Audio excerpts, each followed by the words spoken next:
Hi guys, अस्सलाम वालेकुम। कैसे हैं आप सब? आई होप आप सब खैरियत से होंगे। और अगर आप मुझे फ़र्स्ट टाइम देख रहे हैं तो मैं हूं Fatima Sale. Welcome to my channel best English learning method with Fatima Sale, जहां आप बहुत सारी चीज़ें सीखते हैं।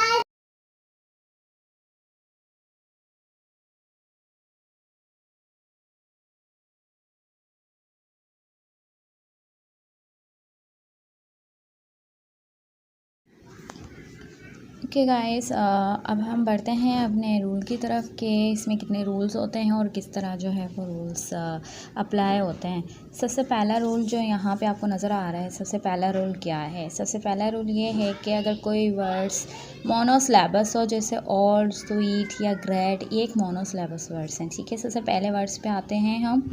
ठीक है, सबसे पहला वर्ड्स है ओल्ड। नज़र आ रहा है आपको ओल्ड? ठीक है, ओल्ड की अगर कंपैरेटिव डिग्री बनाते हैं तो सिंपल इसमें ER का इजाफा कर देते हैं और आगे दैन का इजाफा करते हैं।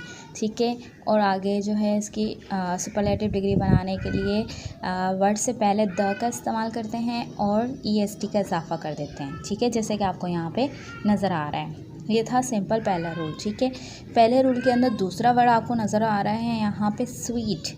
Sweet, sweet, sweeter then and sweetest. इन सब में ये सब मोनोसिलेबस हैं, क्योंकि मोनोसिलेबस कौन से होते हैं? जो जिसमें वन सिलेबस हो और एक ही बार में जो है फ़ौरन से पढ़ लिए जाएं, जैसे इसमें बहुत ज़्यादा बड़ी स्पेलिंग नहीं होती और एक ही झटके में हम जो वर्ड्स पढ़ लेते हैं वो मोनोसिलेबस कहलाते हैं। ठीक है, तो ये सारे मोनोसिलेबस हैं। अब ज़रा यहाँ देखिए, स्वीट्स के अंदर 2 वॉवेल्स आ रहे हैं यहाँ पे भी स्वीटर के अंदर 2 वॉवेल्स आ रहे हैं यहाँ पे। ठीक है, और यहाँ पे भी जो है वो स्वीटिस के पास 2 वॉवेल्स आ रहे हैं। ठीक है, जब 2 वॉवेल्स आ रहे हों और 1 आखिरी में लास्ट जो कॉन्सोनेंट हो तो उसमें भी हम ER का इजाफा करते हैं और EST का इजाफा करते हैं। एक और बात कि अगर लास्ट में 2 वोवेल आ रहे हों और लास्ट में कॉन्सोनेंट हो तो सिंपल ER का इजाफा करते हैं। लेकिन ज़रा नीचे आइए, ये भी मोनोसिलेबस है लेकिन यहाँ पे लास्ट में 2 वोवेल नहीं, 1 वोवेल नज़र आ रहा है आपको बिग में, जबकि यहाँ पे हमने क्या किया, जब एक ही वोवेल हो और लास्ट में कॉन्सोनेंट हो, एक ही वोवेल हो और लास्ट में कॉन्सोनेंट हो तो हम उस वर्ड्स को डबल कर लेते हैं। जैसे लास्ट कॉन्सोनेंट है उसको डबल कर लेते हैं। इसी तरह एक और वर्ड है, जैसे हॉट है, हॉटर कर दिया हमने, उसमें डबल T का इजाफा कर दिया। इसी तरह बिग, बिगेस्ट। इसी तरह मैं यहाँ पे यही चीज़ बताने जा रही हूँ कि लास्ट वर्ड जो है वो डबल कर देते हैं, लेकिन अगर डबल वोवेल हो तो ऐसा कुछ नहीं करते, डायरेक्ट हम लिख देते हैं sweet, sweeter then and the sweetest. Simple, great, greater than the greatest. नज़र आ रहे हैं ना आपको यहाँ पे? अब आते हैं हम अपने दूसरे रूल की तरफ। दूसरा रूल भी मैंने इसको पहले रूल से ही आपको बता दिया कि दूसरा रूल यही है कि अगर 1 वोवेल हो और लास्ट कॉन्सोनेंट हो एक, ठीक है, लास्ट कॉन्सोनेंट हो तो हम लास्ट वर्ड जो होता है उसको डबल कर देते हैं, जैसे बिग, बिगर। इसी तरह हॉट है, हॉटर, हॉट में हम डबल T कर देते हैं। ठीक है, hotter then the biggest, big, bigger than the biggest. Same like this. तीसरा रूल है हमारे पास। ठीक है, तीसरे रूल में ज़रा देखें, तीसरे रूल में क्या है? ये भी से सिंपल जो है वो लास्ट सिंपल देखें यहाँ पे, ये भी मोनोसिलेबस, सारे मोनोसिलेबस हैं। अभी रूल में सारे मोनोसिलेबस आ रहे हैं, आगे मल्टी सिलेबस में भी हम आगे बढ़ते हैं। ठीक है, लेकिन रूल नंबर 3 की तरह देखें कि ऐसा वर्ड जिसमें लास्ट में E है, नज़र आ रहा है आपको यहाँ पे E, अगर लास्ट में E आएगा तो आपने ER का इजाफा नहीं करना, जस्ट R का इजाफा कर देना है स्पेलिंग में। नज़र आ रहा है? Close, closure then the closest. Same यहाँ पे भी देखें, ST का इजाफा कर देना है, सिंपल। E तो ऑलरेडी पहले से ही है। इसी तरह nice, nicer, nicer than the nicest. ऐसा नहीं कि ER का इजाफा करके डबल E बना दिया, ऐसे नहीं करना। ठीक है, यहाँ पे नज़र आ रहा है ये तीसरा रूल। अब आते हैं हम रूल नंबर अपने 4 की तरफ। रूल 4 की तरफ आ जाते हैं। ठीक है, यहाँ पे मोनोसिलेबस और मल्टी सिलेबस मैंने आपको बता दिया था ना कि मोनोसिलेबस, ये सारे मोनोसिलेबस वर्ड से, ये भी मोनोसिलेबस है, लेज़ी।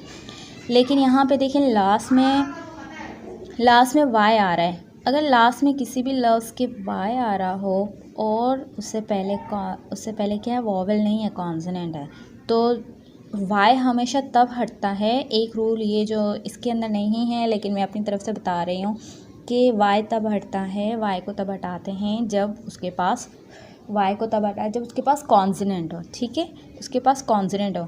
अगर वाई के पास कॉन्सोनेंट नहीं, वॉवेल हो, फॉर एग्जांपल आप ऐसे कह रहे हैं ना कि वॉवेल जो है इसका दोस्त है वाई का, तो जब इसका दोस्त इसके पास होता है तो ये कभी भी नहीं हटता, कभी भी नहीं जाता। लेकिन अगर कॉन्सोनेंट हो, कॉन्सोनेंट इसका दोस्त नहीं है, तो जब भी अगर वाई के पास कॉन्सोनेंट होगा तो वाई हट जाएगा, ठीक है।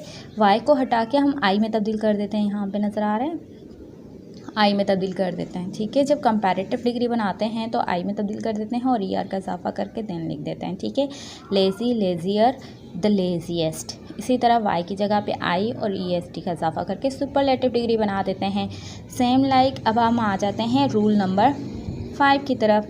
रूल नंबर 5 जिसमें मल्टी सिलेबस वर्ड्स हों, मल्टी सिलेबस वर्ड जिसमें बहुत सारे सिलेबस हैं, जैसे उनको एक झटके में आप नहीं पढ़ सकते हो, तकरीबन 2 सिलेबस हों, 3 सिलेबस हों, जैसे ब्यूटीफुल 3 बार पढ़ रहे हैं हम उसको, 3 सिलेबस हैं इसके अंदर, ठीक है, ब्यूटीफुल, ठीक है। तो ऐसे वर्ड्स हैं, इसके साथ फिर ये रूल अप्लाई नहीं होता कि आप ई आर का इजाफा कर दें या ई एस टी का इजाफा करें, सिंपल वो वर्ड सिंपल ऐसे ही लिखे जाएंगे, ब्यूटीफुल ब्यूटीफुल। लेकिन इसके साथ हम क्या लगा देंगे, मोर ब्यूटीफुल। कंपैरेटिव डिग्री बनाने के लिए हम क्या करेंगे, इसके साथ ब्यूटीफुल के साथ मोर ब्यूटीफुल कर देंगे, द मोस्ट ब्यूटीफुल कर देंगे, ठीक है। ये था हमारा रूल 5, समझ आ गया। अगर मल्टी सिलेबस, कोई भी मल्टी सिलेबस होगा, इंटेलिजेंट हो गया तो हम more intelligent, the most intelligent कर देंगे। इसी तरह के कुछ वर्ड्स हैं जो मल्टी सिलेबस होंगे, उसके साथ हम ये रूल अप्लाई करेंगे, रूल 5। अब आ जाते हैं, कुछ वर्ड्स ऐसे होते हैं, ये रहे जो यहाँ नज़र आ रहे हैं ना आपको, ये कुछ वर्ड्स ऐसे होते हैं जिन पे कोई रूल अप्लाई नहीं होता, क्योंकि उनकी कंपैरेटिव डिग्री और उनकी सुपरलेटिव डिग्री बिल्कुल चेंज होती है, जैसे गुड, बेटर, बेस्ट। इसी तरह बैड, वर्स्ट, वर्स्ट, थोड़ी सी स्पेलिंग चेंज है, बिल्कुल वर्ड्स ही चेंज है। लिटल, लेस, लीस्ट, मच, मोर, मोस्ट, ये कुछ वर्ड्स ऐसे हैं जो जिस पे कोई रूल अप्लाई नहीं होता और ये हमें याद करने पड़ते हैं, ठीक है। तो यहाँ तक थे हमारे रूल्स, डिग्रीज ऑफ एडजेक्टिव्स के कुछ रूल्स थे जो आपने देखे यहाँ पे और आपको समझ आए। अगर नहीं समझ आए तो आप मुझे बता सकते हैं। इसके अलावा भी मैं डिस्क्रिप्शन बॉक्स में भी जो है डिग्रीज ऑफ एडजेक्टिव की कुछ लिंक्स दे दूँगी, और अगर सिलेबस नहीं समझ आ रहे हैं आपको तो पिछली वीडियो मैंने सिलेबस की बनाई थी, उसका भी लिंक दे दूँगी डिस्क्रिप्शन बॉक्स में।